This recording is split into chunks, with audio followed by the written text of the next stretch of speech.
Selamat pagi, saudara-saudari sekalian, dimanapun saudara berada. Saya, Pendeta Saumiman Saud, dari San Francisco, akan menyampaikan kabar baik buat saudara pada pagi hari ini. Kiranya kabar yang disampaikan kepada saudara berupa firman Tuhan ini boleh menjadi berkat bagi saudara sekalian. Saudara, jikalau khotbah yang disampaikan pada pagi hari ini menjadi berkat bagi saudara, silakan perkenalkan kepada teman-teman saudara sekalian. Hubungi saya jikalau saudara hendak berkomunikasi dengan alamat email saumiman@gmail.com. Sekali lagi, saumiman@gmail.com. Kiranya Tuhan memberkati saudara sekalian sepanjang hari ini. Terima kasih, Tuhan memberkati, dan selamat mendengarkan.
Mari saudara, saya mengajak kita bersama-sama melihat di dalam Yohanes pasal 13 ayat 34 sampai 35. Yohanes 13 ayat 34 sampai 35.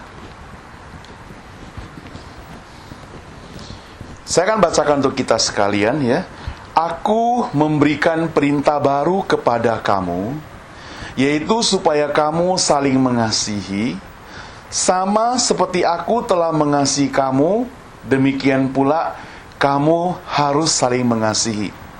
Dengan demikian, semua orang akan tahu bahwa kamu adalah murid-muridku, yaitu jikalau kamu saling mengasihi. Kita berdoa. Bapa di surga, kami sudah membaca firman-Mu. Tolonglah setiap kami, buka hati dan pikiran kami.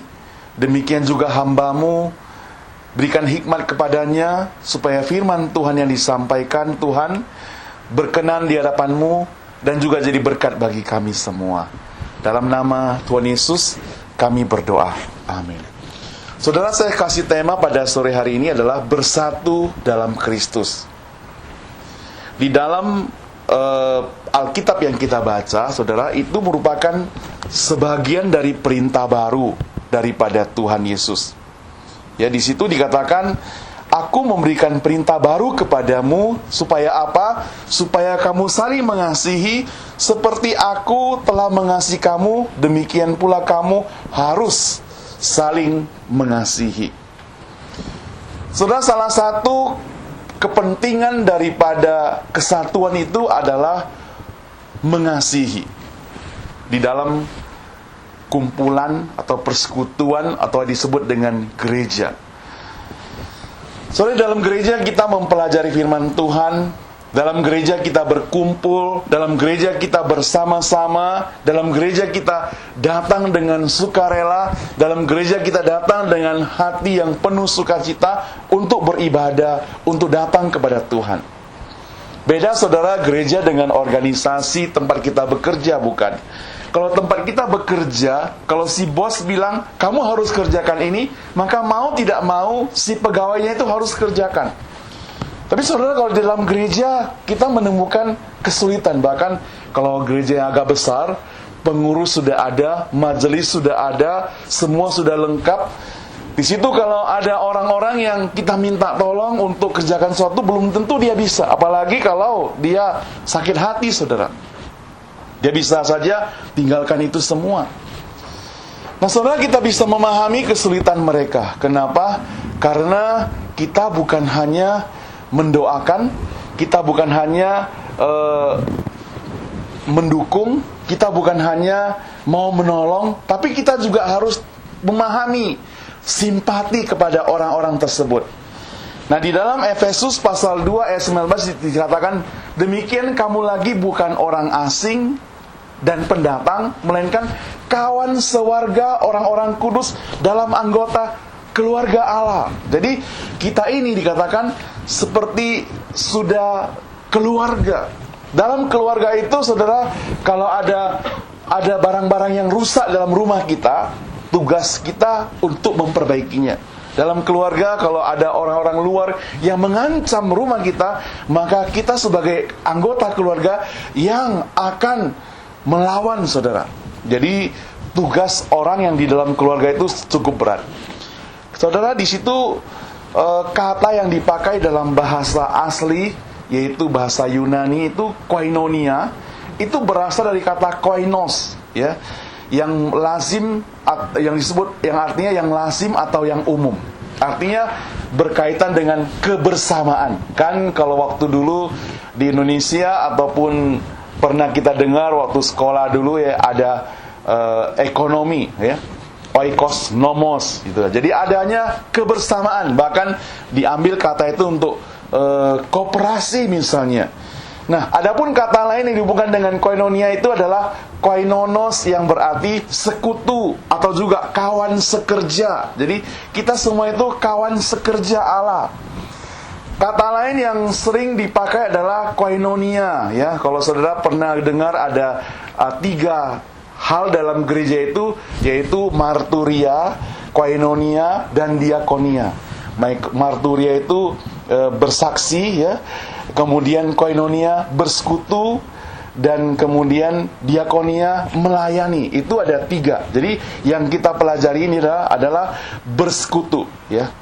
Sehingga di dalam pasal 13 Yohanes ayat 34 dan 35 di situ katakan salah satu hal yang paling penting adalah mengasihi. Jadi dengan kata lain, untuk menjalin rasa bersatu dalam Kristus, saudara, maka orang-orang yang di dalamnya itu harus saling mengasihi. Kebenaran itu ditemukan, saudara, dalam perintah baru yang tadi kita sudah baca. Harus saling mengasihi itu juga dikatakan sebagai suatu utang kita sebagai orang percaya. Kalau saudara perhatikan Roma 13, saudara. Mari saya mengajak kita baca Roma 13. Roma 13 ayat yang ke 8. Roma 13 ayat 8.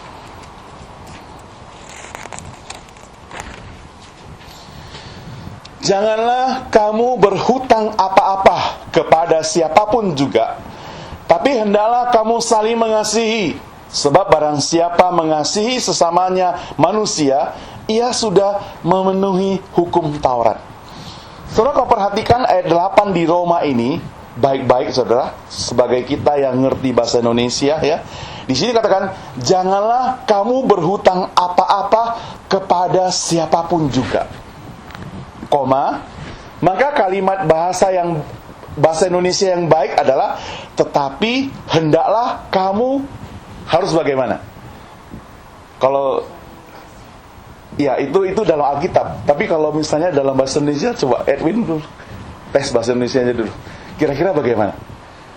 Sekarang kalimat misalnya dalam sekolah kita punya kalimat diajarkan guru bahasa. Janganlah kamu berhutang apa-apa kepada siapapun juga, tetapi hendaklah kamu apa?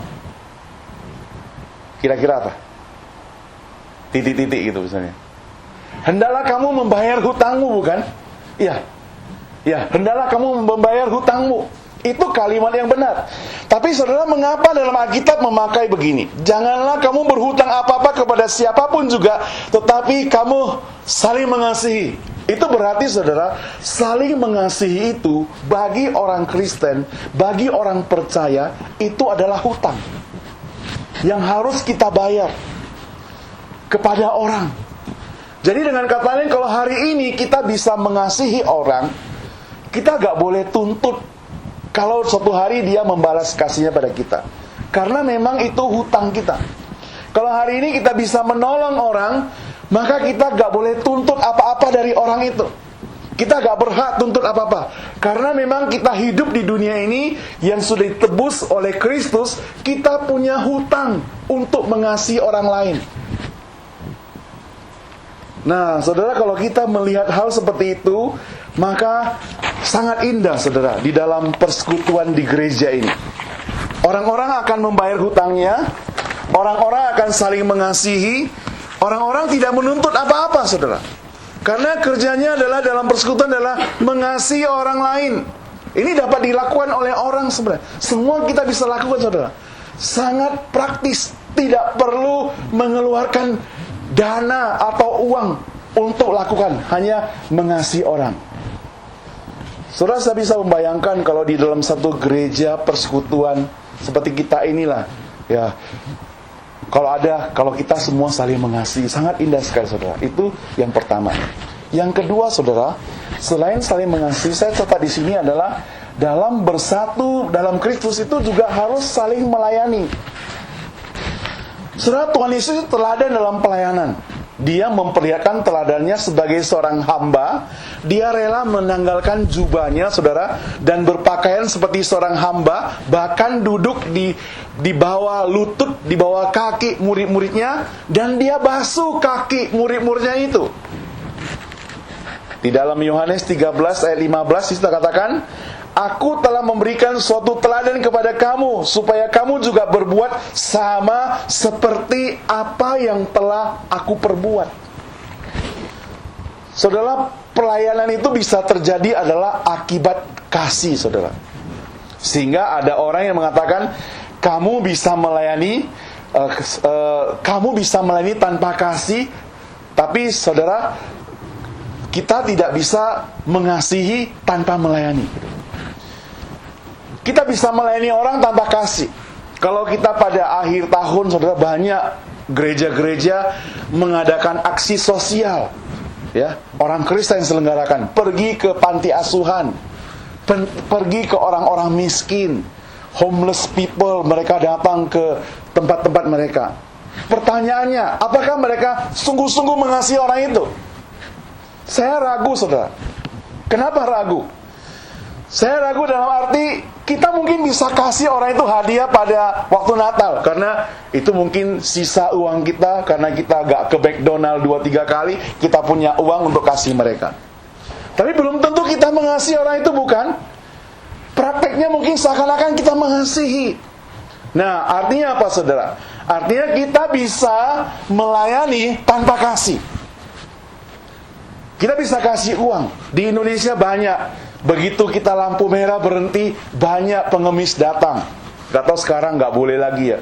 Peraturan baru, saya baca di koran, di internet katanya kalau pengemis kita kasih uang, kita didenda 50.000, tak tahu benar gak. Tapi saya percaya walaupun ada peraturan seperti itu, di Amerika saja banyak pengemis ya. Kalau saya pergi ke Walmart misalnya, keluar lampu merah, ada pengemis minta uang, ya mereka tulis kelaparan atau sebagainya. Di simpang sini, exit 145 ya, 175 seringkali kita temukan. Nah, saudara, kalau saya kasih dia uang $5 misalnya, apakah mengatakan bahwa saya mengasihi dia? Belum tentu, saudara.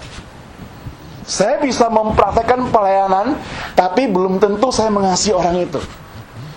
Pengamen datang, waktu kita makan, kita kasih dia uang 10.000 misalnya, dia pergi, tujuan kita adalah bukan mengasihi orang itu, tapi supaya orang itu cepat-cepat pergi, saudara. Makanya di sini ada satu kalimat benar, kita bisa melayani tanpa kasih, tetapi saudara, kalau kita mengasihi orang-orang tersebut, kita tidak bisa tidak melayani mereka. Yesus demikian, saudara. Dia mengasihi kita, maka dia tidak bisa tidak melayani kita. Saudara, maka tadi yang pertama saya sebutkan, kasih itu sangat penting. Kalau kita ada kasih dalam persekutuan, maka mau tidak mau kita bisa saling melayani, saudara. Yang ketiga, saudara, yang ketiga itu harus saling membantu menanggung beban. Di dalam Galatia 6 ayat 2 di situ dikatakan, hendaklah kalian saling membantu menanggung beban, supaya dengan demikian kalian menaati perintah Kristus. Perintah ini merupakan perintah praktis, saudara, yang dirangkai oleh Rasul Paulus secara relasional, artinya secara hubungan satu dengan orang lain. Dalam keluarga Allah, dalam satu keluarga, kalau di dalamnya tidak ada saling membantu, susah, saudara, bahaya. Itu bukan hanya teori di gereja, tapi juga teori dalam kehidupan kita berkeluarga. Semua orang harus memperdulikan apa yang terjadi dalam keluarganya. Setiap orang percaya yang hidup dalam persekutuan juga demikian. Dia memiliki karakter dasar Kristus, saudara, yakni rendah hati, lemah lembut, sehingga dia bisa dalam persekutuan itu saling membantu. Dia tidak berpangku tangan. Kalau ada kesulitan, dia yang bertanya, mengapa? Apa yang bisa saya lakukan? Apa yang bisa saya lakukan itu bukan basa-basi. Saudara, di dalam bekerja, sales atau pegawai toko, ataupun para pengusaha di toko ataupun di office, saudara, kalau ada customer datang, mereka selalu bertanya, apa yang bisa saya bantu? Kalimat yang mereka sebutkan itu bukan secara sukarela, saudara. Karena mereka bekerja, maka kalimat itu mereka ucapkan. Saya beberapa waktu lalu pergi ke Best Buy, ya, Best Buy dekat sini di Linwood. Lihat-lihat barang, lihat-lihat elektronik, mau lihat laptop sih ya. Jadi lihat-lihat gitu, harganya masih mahal, belum beli, tapi masih dalam tahap lihat-lihat. Datang pegawainya, tanya, ada yang bisa saya bantu? Ya, saya bilang gak usah dulu gitu. Baru jalan lewat lain karena masih rame. Ada orang lain lagi tanya, ada bisa saya bantu? Nah, kalimat ada yang bisa saya bantu itu, saudara, kalau saya mau terjemahkan dalam kehidupan kita sehari-hari, itu kalimat yang bukan kalimat yang sukarela. Mungkin juga saya salah. Tapi karena dia bekerja di sana, saudara, karena dia dibiayai, karena dia digaji, maka dia bisa sebutkan kalimat itu, ada bisa saya bantu. Coba kalau dia tidak dibiayai. Coba kalau dia tidak kerja di sana. Oh, saudara, di gereja lain, saudara, kita memang tidak dibiayai. Kita sama-sama karena kita melayani dengan volunteer dan sebagainya. Maka ketika kita katakan ada yang bisa saya bantu, berarti itu keluar dari hati kita yang sedalam-dalamnya. Bukan karena terpaksa, tapi itu karena sukarela. Bukan basa-basi, saudara. Karena kalau basa-basi itu bisa basi, saudara. Sama seperti kita menerima sebuah undangan, saudara. Beberapa waktu yang lalu saya terima undangan di telepon. Kita ada acara tanggal ini, ya. Kalau bisa datang, kalau gak bisa gak apa-apa. Saya langsung berpikir, oh ini gak serius undang gitu ya. Masa undang orang kalau bisa datang, kalau gak bisa gak apa-apa. Kalau sudah serius mau undang, harus kita persiapkan agar orang itu bisa datang gitu. Jadi jangan bilang kalau bisa datang, kalau nggak bisa nggak apa-apa. Saudara, yang keempat, saudara, harus saling mengampuni. Saudara, mengampuni dan melupakan itu dua hal yang berbeda, saudara. Orang yang melupakan belum tentu dia sudah mengampuni. Ada orang katakan demikian, sorry ya, saya sudah membuat salah pada kamu.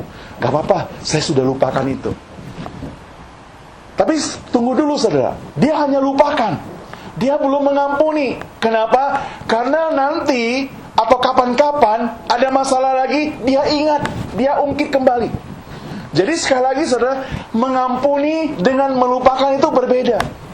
Di dalam persekutuan di gereja, kalau kita mau bersatu dia dalam sebagai anak Tuhan, maka kita perlu mengampuni yang kadang mungkin tidak perlu lupa. Karena bagaimana bisa lupa? Kita pernah disakiti orang, kita pernah ditinggal pacar, kita pernah dirugikan, kita pernah ditipu, kita pernah dihianati dan sebagainya. Kita mana bisa lupa? Tapi kita bisa mengampuni orang itu. Kita bisa mengampuni orang tersebut.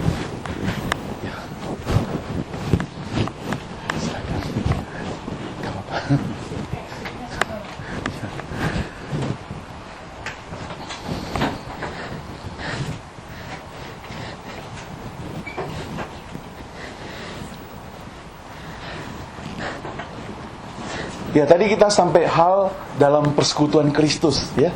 Jadi kita perlu adanya pengampunan. Sekali lagi, pengampunan tidak sama dengan melupakan. Ya.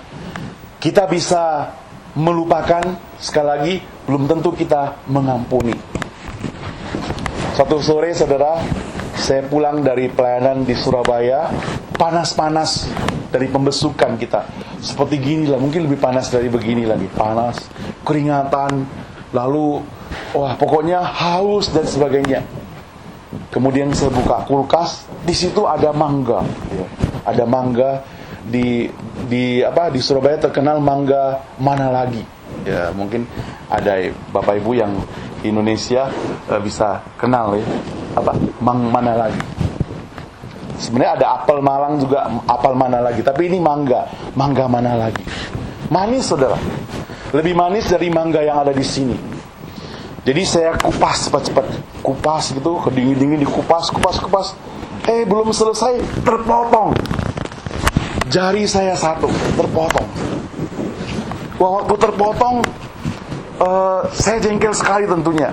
Mau makan mangga terpotong, tapi karena mangganya manis, udah biar terpotong, disap-isap darahnya, buang lagi, makan mangganya sampai selesai.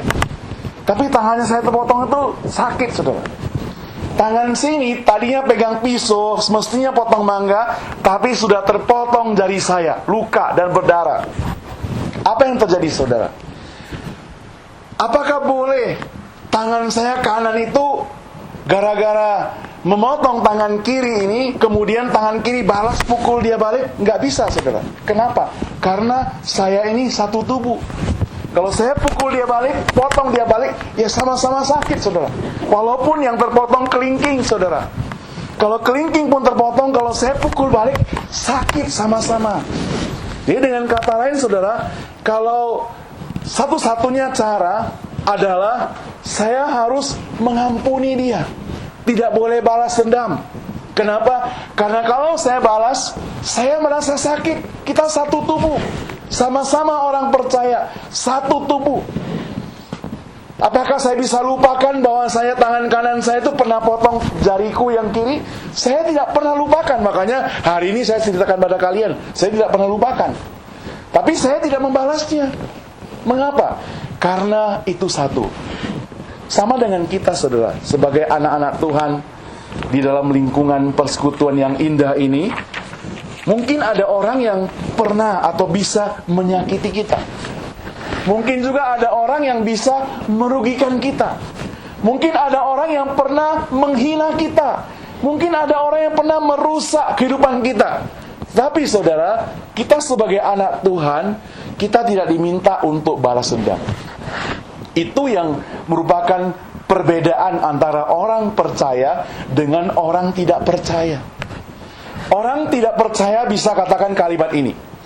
Kalau kamu baik sama saya akan baik sama kamu. Kalau kamu jahat sama saya akan lebih jahat padamu. Pernah dengar kalimat ini, saudara, ya? Tapi orang Kristen kalimatnya nggak bisa begitu. Kalau kamu baik sama saya akan baik pada kamu. Tapi kalau kamu jahat sama saya tetap akan baik kepada kamu. Inilah perbedaan antara orang percaya dengan tidak percaya, saudara. Dia tidak pernah katakan, kalau kamu jahat pada saya akan lebih jahat lagi kepadamu. Tidak, saudara. Kalau kamu jahat kepada saya tetap akan berbuat baik kepadamu. Yesus Kristus sudah lakukan itu, saudara. Makanya kalau kita percaya Yesus sebagai anak Tuhan yang telah menyelamatkan kita orang berdosa dari yang tidak berguna sekarang jadi berguna, yang jadi yang tidak berharga sekarang jadi berharga, dari yang sampah sekarang menjadi mutiara, saudara. Maka kalimat yang mau kita ucapkan adalah, kalau engkau jahat kepada saya sekalipun, saya tetap akan mengasihi engkau. Saudara tanya pada saya, gampang tidak lakukan itu?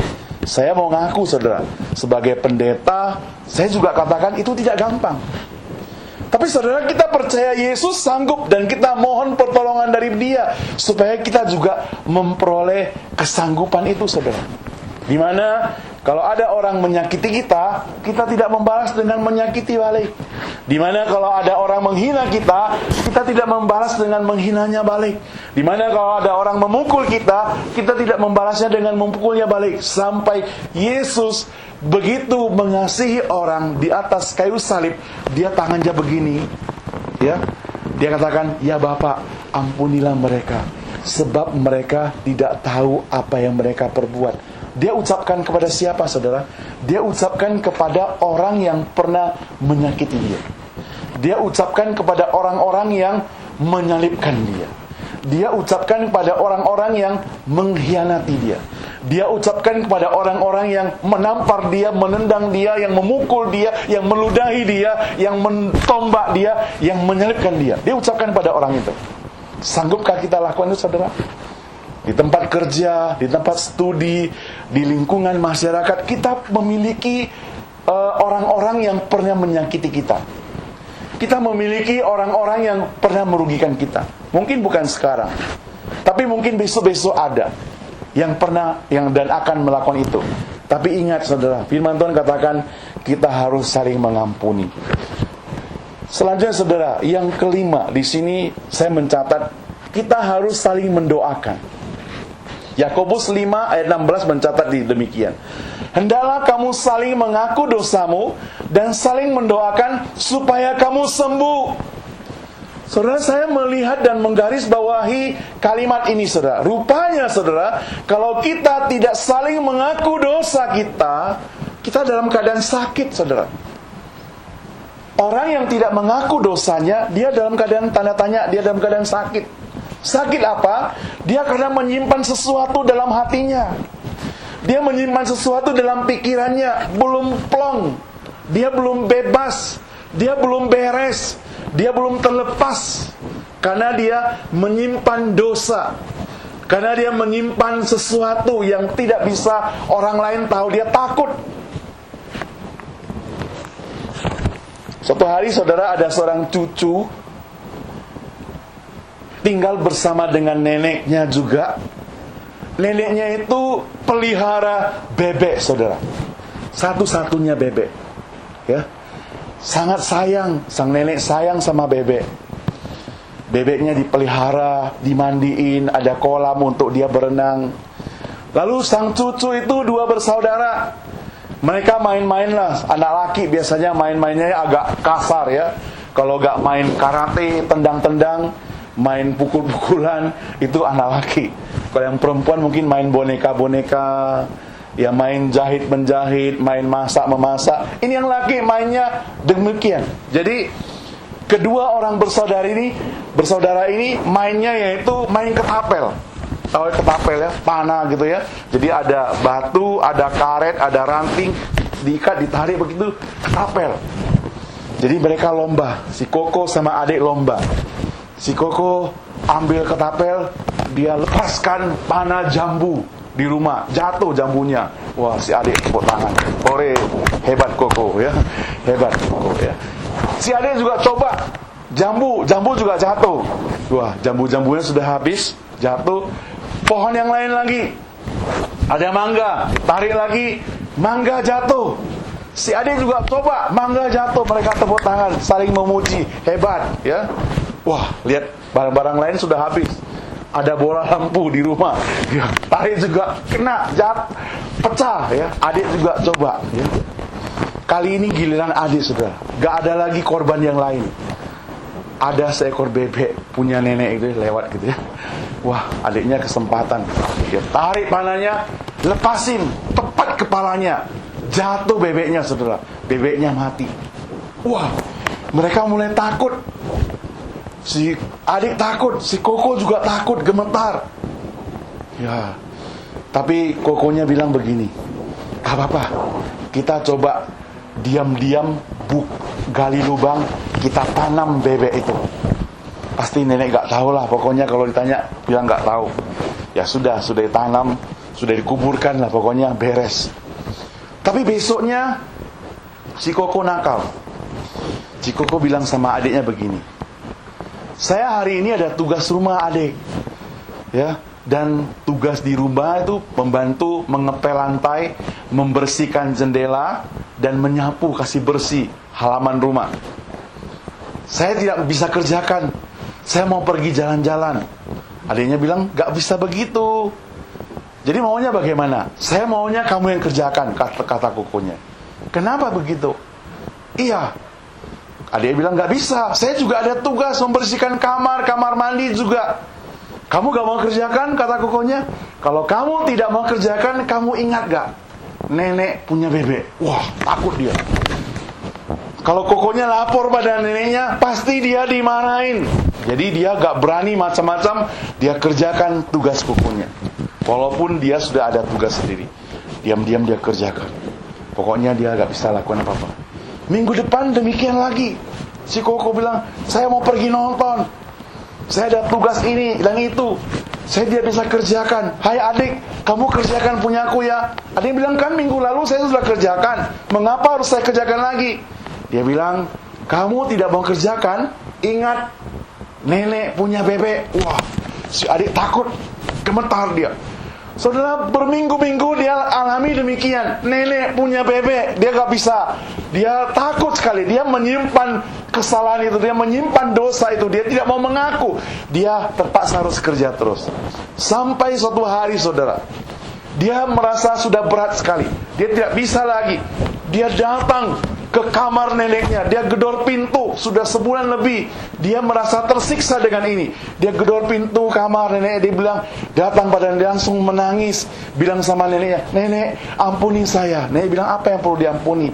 "Pokoknya ampuni saya dulu. Jangan marah, jangan pukul saya." Nenek bilang, "Apa? Apa yang terjadi cucuku?" Dia bilang, "Nenek, sebulan yang lalu, waktu kita main-main sama Koko, saya ambil ketapel panah. Saya sudah memanah bebek mati, saudara. Nenek punya bebek sekarang mati. Lalu saya datang mau minta ampun." Neneknya bilang, "Cucuku, sebenarnya waktu kamu pertama kali panah bebek itu, kedengar suara kek begitu, saya sudah tahu, saya lihat dari jendela. Kamu telah membunuh bebekku. Cuma saya tunggu kamu datang. Kamu gak pernah datang. Baru hari ini kamu datang." Ya, cucu bilang, "Maaf, mohon ampun, Nek, mohon ampun." Dia datang mohon ampun pada neneknya. Lalu nenek bilang, "Cucuku, udah sekarang kamu boleh pergi.